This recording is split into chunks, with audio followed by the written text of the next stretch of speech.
Ya, Presiden Prabowo Subianto ini kembali membuat gebrakan dengan mengeluarkan instruksi Presiden nomor 1 tahun 2025 dan memerintahkan dengan tegas penghematan anggaran bahkan mencapai 306 triliun rupiah.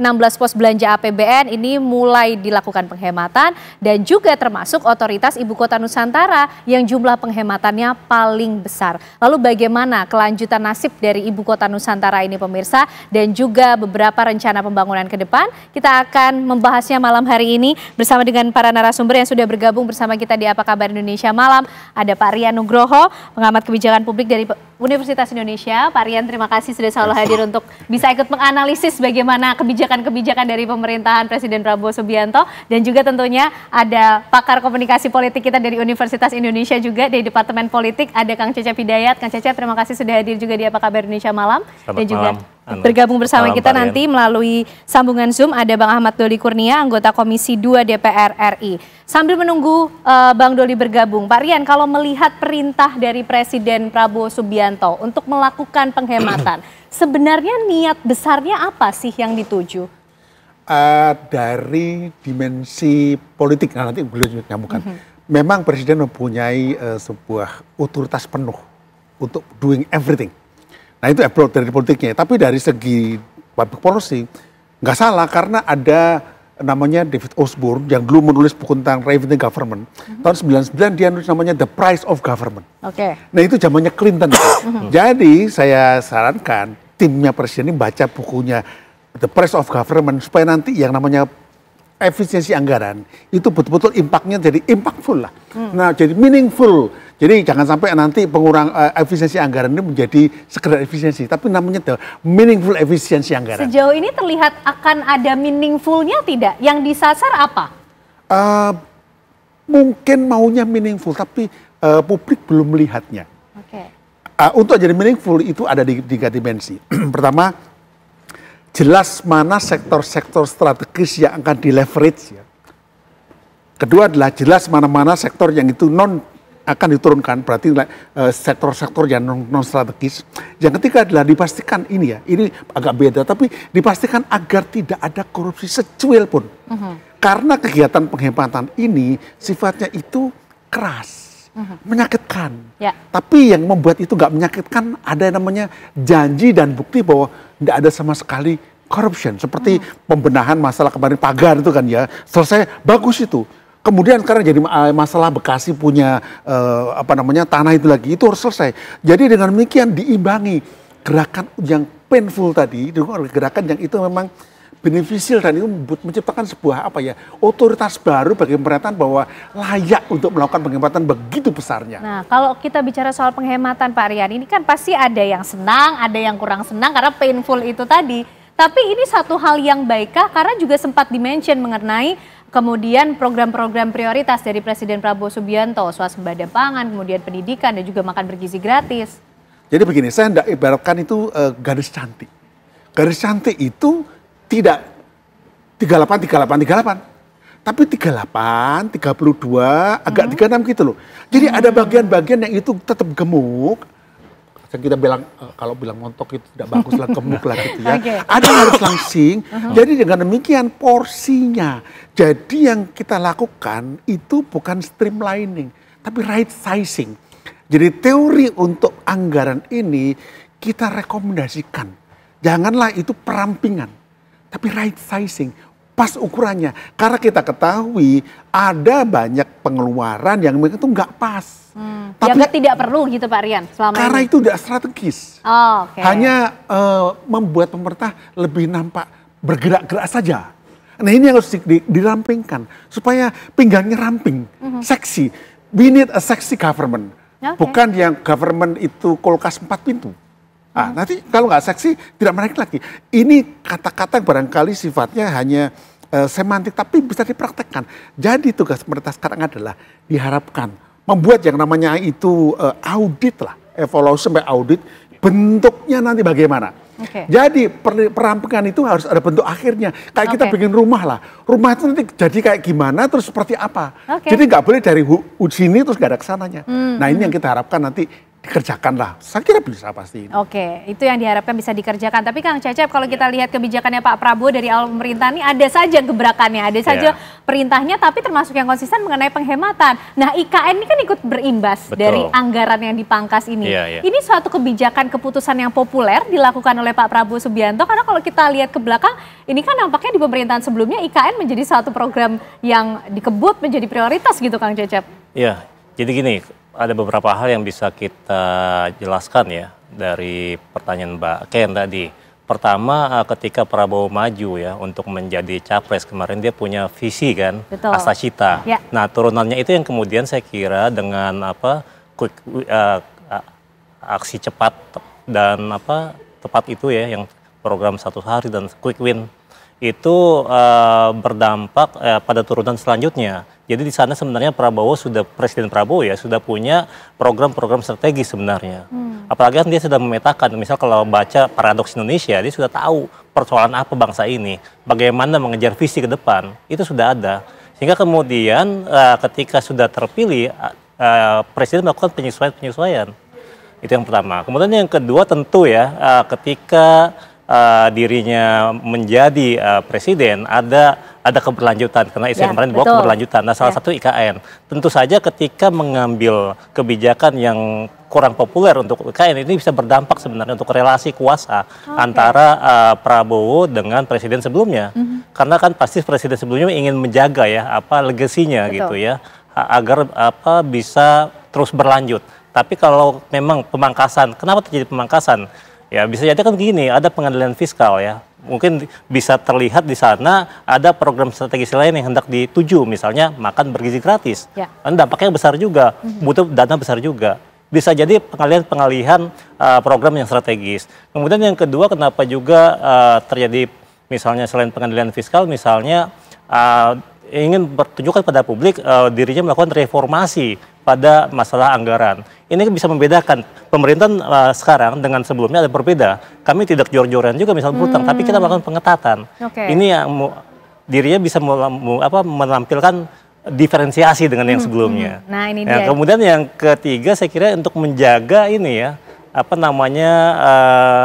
wilayah persepsi di hadapan publik ya, bahwa pemerintahan ini memang telah melakukan efisiensi, reformasi dan seterusnya dalam konteks anggaran ini.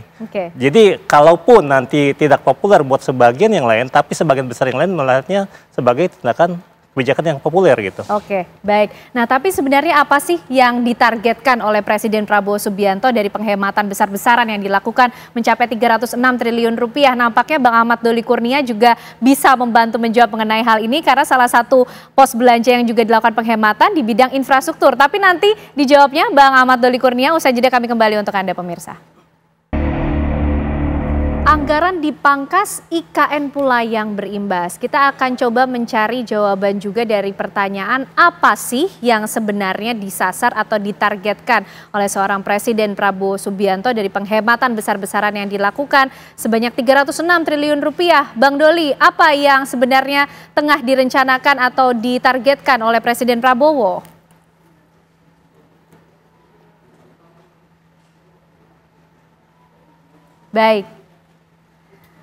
Baik, kita masih coba memperbaiki hubungan komunikasi dengan Bang Ahmad Doli Kurnia yang juga sudah bergabung melalui sambungan Zoom. Pak Rian, kembali lagi kalau kita melihat kebijakan dari Presiden Prabowo Subianto ini, termasuk infrastruktur juga yang dilakukan penghematan. 16 pos belanja di dalamnya infrastruktur, ada kemudian diturunkan secara detail hal-hal yang dirasa kurang perlu selama ini betul-betul dipangkas gitu kan. Nah, ini akan mempengaruhi berbagai rencana program yang mungkin sudah disusun di setiap kementerian kah? Efeknya akan seperti apa? Betul. Jadi akan terjadi semacam slowdown. Tapi ini memang tidak mudah untuk nggak dilakukan karena begini. Kita selalu mengatakan Presiden Prabowo mengalami dilema. Ini bukan dilema tapi astalema. Begitu banyak. Kenapa? Contoh salah satu, kita bicara agak makro dikit ya. Tahun ini kalau nggak salah kita tuh harus bayar utang 800 triliun. It's a big money. Dan ini berarti bukan masalah yang main-main. Jadi Pak Presiden tahu betul.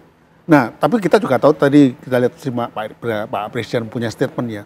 Itu juga bagus dikatakan bahwa kurangi yang sifatnya seremonial. Kita ini dalam waktu 10 tahun terakhir dan sebelumnya juga kita habis itu seremoni, bahkan termasuk seremoni kunjungan lomba desa. Itu ya, sebenarnya tidak meaningful tadi. Meaningful. Okay. Jadi what we call meaningful efisiensi ini menjadi agenda kita. Nah, pertanyaan bagaimana dengan yang namanya anggaran infrastruktur tadi? Nah, teman-teman di pembangunan infrastruktur harus mempunyai kemampuan untuk menawarkan kembali what is the meaningful infrastructures.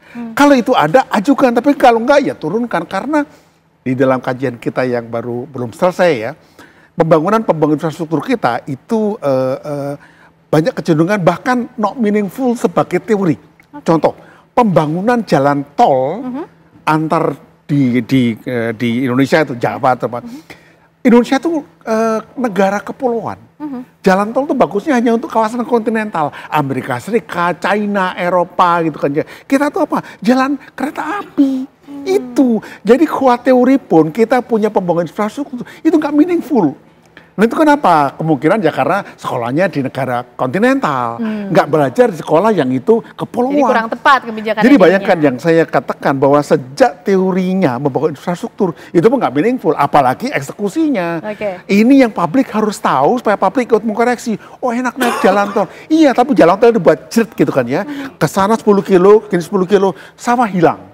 Betapa inefisiensi. Itu nggak pernah dihitung. Kenapa? Nggak ada namanya literasi kebijakan untuk publik. Yang diperlukan adalah nanti kalian kalau pulang kampung lebih lancar. Iya, tapi yang namanya cost untuk yang namanya swasembada pangan kena. Maka sekarang Pak Prabowo juga berbicara bagaimana swasembada. Dia dengan demikian teman-teman di infrastruktur apapun dikerjakan evaluasi lagi. Mana itu yang meaningful, mana yang enggak. Ya. Meaningful itu sejak dari mana? Sejak teorinya, bener enggak ini?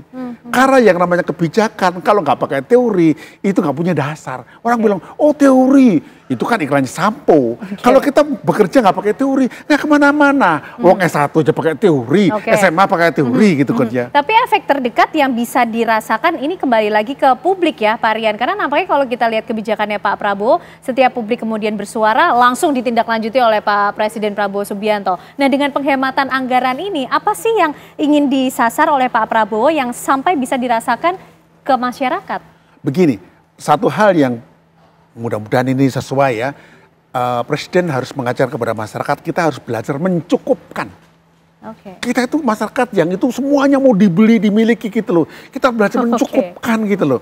Karena enough is enough. Nah dengan demikian the culture yang harus dikembangkan kita adalah mencukupkan. Karena misalnya jalanannya nggak ada, loh apakah harus ada seperti itu? Sekarang contohnya di daerah katakanlah Papua ya, dibangun jalan dari kota A ke kota B. Yang untung siapa? Mohon maaf, barangkali bukan masyarakat setempat, tapi yang punya mobil, yang punya toko, dan mereka bukan setempat. Jadi yang dilakukan sekarang adalah bagaimana kita menyiapkan masyarakat dulu, baru mungkin the next 3, 4, 5 tahun kita baru bangun itu. Jadi fokusnya ke sumber daya manusianya dulu sekarang? Dan bukan SDM doang, tapi SDM yang bermakna. Kalau cuma dilatih doang nggak ada guna. Begini contohnya, jadi contoh waktu kita membangun jalan tol ya, di Jawa itu, situ ke situ. Tapi apa yang terjadi? Peningkatan ekonomi nggak ada, karena dari ujung ke ujung nggak ada develop, misalnya industri apa, bahkan di Jawa Tengah Utara, Pantura itu pada mati UKM-nya, karena nggak connected ini. Jadi yang terjadi adalah kita membangun namanya konektivitas, tapi antar sektor, antar pelaku disconnected. Ini berat loh ini. Termasuk yang harus dicukupkan, nampaknya pembangunan IKN. Menurut Pak Prabowo, karena termasuk paling besar, Rian. Pembangunan ibu kota itu memang harus bahasanya bukan ideal, tapi rasional. Ada tahapan-tahapan yang itu memang harus dilalui dan tidak bisa instan. Nggak jauh-jauh, misalnya ya, kita bicara teknis saja. Ketika tanah dimampatkan, dia perlu waktu. Jadi mungkin aja ini dilambatkan, mungkin pemampatannya belum siap gitu. It could be.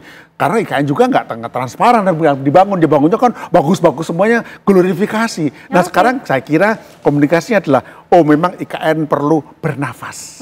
Mungkin tanahnya atau apanya gitu. Bahkan pelatihan dari tukang-tukang di sana. Karena sekarang tukang dari Jawa semua. Nggak ada pertumbuhan buat sana.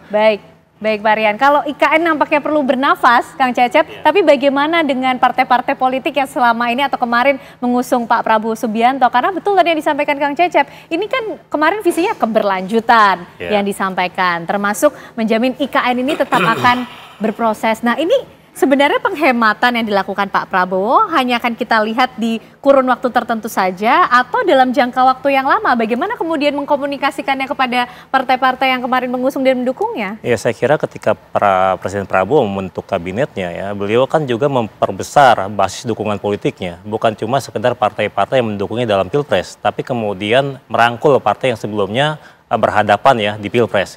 Itu yang pertama. Sehingga apa? Sehingga kemudian ketika katakan ada shifting kebijakan, shifting ini kan perubahan, dia saya kira akan terjadi komunikasi politik. Dan dengan kabinet yang yang gemoy ya, yang besar ini, itu sebenarnya berusaha mengakomodasi banyak kepentingan dan tinggal disampaikan ke partai pendukung dan juga bukan juga partai, kekuatan pendukung pemerintahannya terjadi perubahan atau shifting seperti ini, dan saya kira dengan komunikasi yang dibangun itu bisa menerima ya.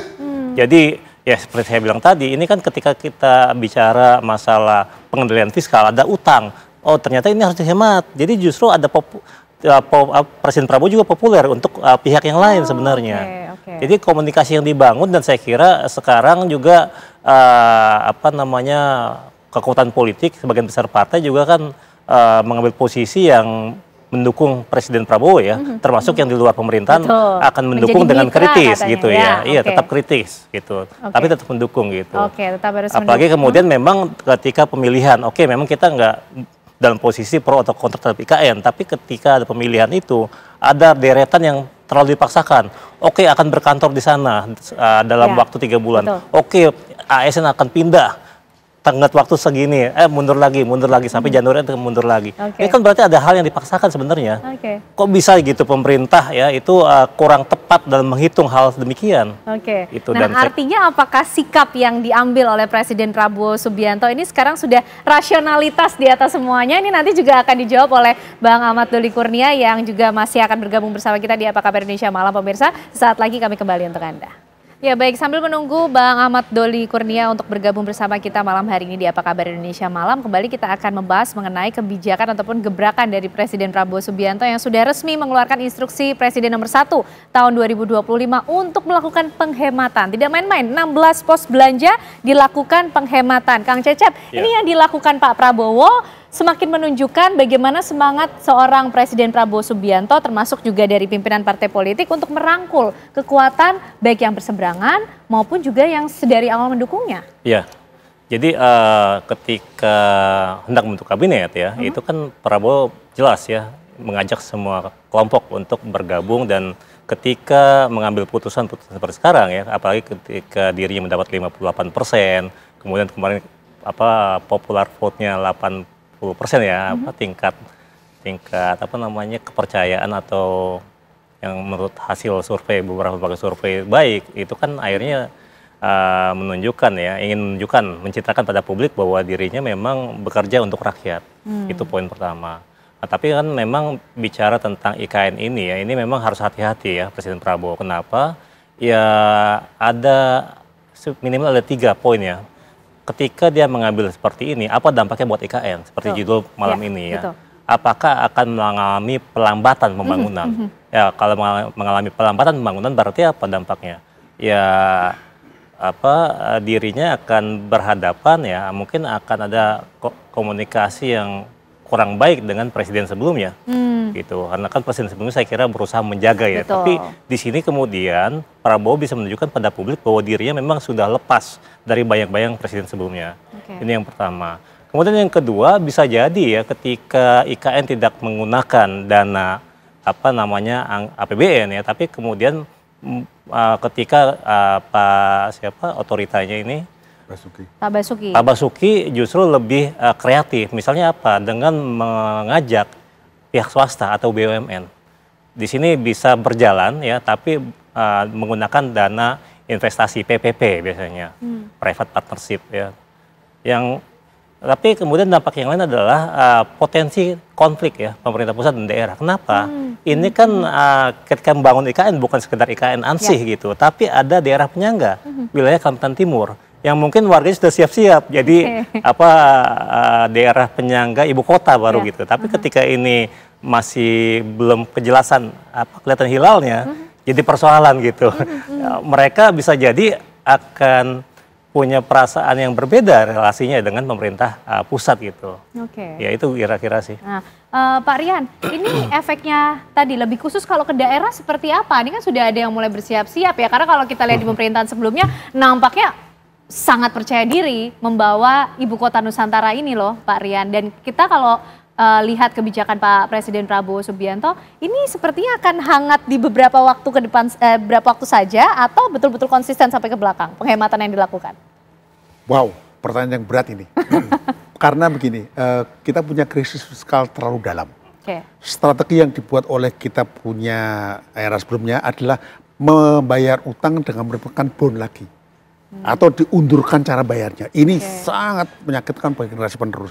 Nah, dengan demikian kalau saran saya melihat kondisi ini, pertama adalah komunikasi politik dari Pak Cip tadi katakan dari Presiden Prabowo. Jadi supaya trust-nya lebih kuat lagi, di balik penghematan ini ada yang namanya strategi untuk menjaga fiskal keuangan nasional dengan cara seperti ini. Kedua, bagi daerah. Jadi daerah sekarang diajari untuk tahu bagaimana membangun sebuah ekosistem ibu kota. Jadi gini, kalau ibu kota nggak bisa dibangun dengan dipercepat, maka bagaimana ekosistemnya? Teman-teman di Balikpapan, teman-teman dari Nunukan itu memikir bagaimana ekosistemnya. Betul. Jadi misalnya mereka drive ke sana. Dan ketiga, sepakat tadi. Saya kira Pak Basuki itu kreatif kok, itu apa aja beliau bisa buatkan, beliau juga main musik juga lah, orang kreatif juga. Nah, saya kira mungkin ada banyak cara yang barangkali belum terpikir oleh kita. PPP iya, tapi saya kira agak susah sekali itu. Nah, untuk menggunakan dana abadi susah juga. Jadi dengan demikian, justru kita sekarang kita menggoda Pak Basuki lah gitu ya. Apa kira-kira the new ini supaya apa? Jadi kalau Pak Prabowo keluarkan dengan ide bahwa ini dikurangi budgetnya, Pak Basuki keluar dengan ide apa? Jadi ini seperti permainnya seimbang. Jadi sekarang yang namanya challenge, sampurnya itu pindah ke Pak Basuki. Nah kita dengan Pak Basuki aja how to do this ini, develop a city without quite funding gitu kan ya. Oke. Tapi kan dengan beban ibu kota Nusantara yang cukup besar ya nilainya, Pak Rian, ini Pak Basuki yang memimpin di sana. Tapi kan juga penghematan dilakukan di berbagai sektor, di pos-pos belanja. Nah ini nanti bagaimana kemudian kerjasama dari berbagai kementerian, lembaga yang, karena kan Pak Prabowo juga selalu mengingatkan kita bergotong royong untuk sama-sama membangun atau mewujudkan apa saja menjadi program prioritas di pemerintahan Pak Prabowo Subianto? Pertama yang saya sampaikan tadi, ada satu hal yang belum dikerjakan oleh kementerian lembaga, yaitu mereka melakukan sebuah strategi efisiensi dengan cara melakukan audit dulu, terus melakukan apa? Sekarang belum ada, sporadis saja. Ini yang belum ada. Jadi sekarang itu kalau boleh teman-teman di kementerian dan lembaga itu secepatnya selama 1-2 minggu mereka mensisir lagi. Mana yang dipakai, mana yang enggak. Memang ada banyak efek misalnya seperti mungkin rapat-rapat, kegiatan melibatkan hotel, macam-macam akan turun. Tapi ini harus dibuat sebuah kajian yang benar dulu. Nah masalah IKN tadi, saya terus terang punya strategi buat IKN, tetapi saya tidak enak saya buka di sini. Bisa, jadi IKN itu bisa dibangun even tanpa dana yang begitu besar. Sekarang ini problem kita adalah kita itu berpikir bahwa bahasa Jawa ya, jer basuki mau beyo. Untuk berhasil pakai duit. Itu pendekatan Karl Marx itu semuanya pakai materi. Tidak. Untuk membangun sesuatu itu perlu gagasan yang cerdas dan di manajemen nih. Nah, problem kita sekarang bagaimana gagasan-gagasan besar baik dari Pak Prabowo, efisiensi, membangun IKN, itu dibangun eksekusinya. Makanya yang namanya ahli manajemen, namanya Kaplan sama Norton, dia mengatakan execution matter. Eksekusi itu penting loh, karena apa? Eksekusi berhubungan dengan satu, apa itu? Cara, kedua trust, bukan uang. Kalau saya nggak percaya dengan yang bikin keputusan, ya nggak jalan-jalan. Tapi kalau saya percaya, apapun saya kerjakan. Jadi masalah kita bukan masalah hard, soft. Pendekatan kita lebih soft sekarang. Soft approach, bukan hard approach lagi. Nah sekarang yang Pak Presiden sampaikan baru hard approach, soft approach-nya ayo kita buat supaya kita jalan ini. Baik. Nah Kang Cecep, ini mungkin sekaligus menutup ya.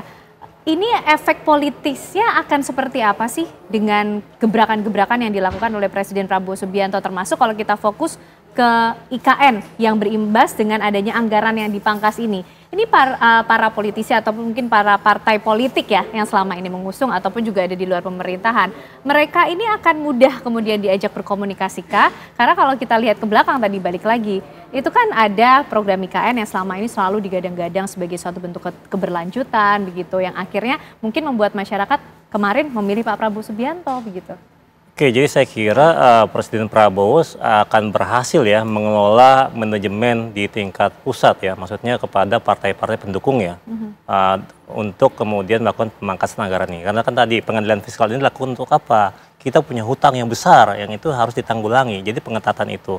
Kemudian pengetatan fiskal juga atau anggaran ini dilakukan untuk apa? Karena Presiden Prabowo punya kebijakan strategis yang lain yang mungkin itu menjadi legasinya ke depan, yaitu makan bergizi gratis. Sehingga kemudian hal yang lain ya itu yang kemudian selanjutnya bagaimana dengan IKN ini dampaknya. Memang akhirnya kan kemarin sudah dipanggil juga ya Menko Infrastruktur misalnya, atau Pak Basuki sendiri misalnya.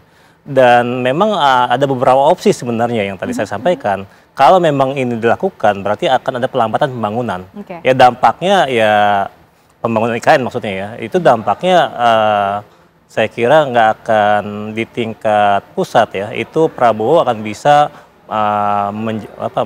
penjelasan Prabowo akan bisa diterima ya oleh partai pendukungnya.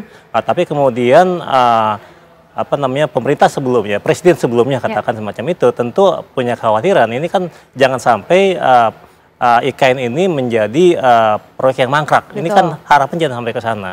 Memang kan kita butuh waktu ya untuk membangun ibu kota, nggak setahun 2 tahun, nggak cuma 5-10 tahun.